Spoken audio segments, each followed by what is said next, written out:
चतुर्दशोऽध्यायः गुणत्रयविभागयोगः।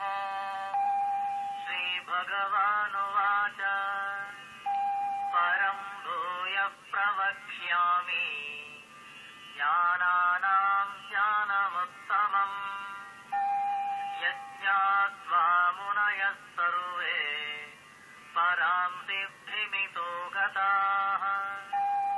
इदं ज्ञानमुपाश्रित्य मम साधर्म्यमागताः सर्गेऽपि नोपजायन्ते प्रलयेन व्यथन्ति च।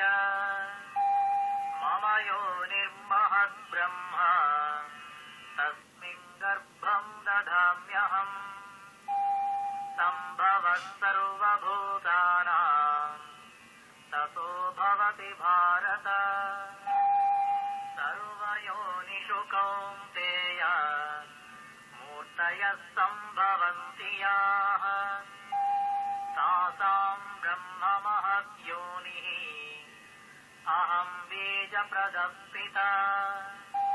सत्त्वं रजस्तम इति गुणाः प्रकृतिसम्भवाः निबध्नन्ति महाबाहो देहे देहिनमव्ययम्।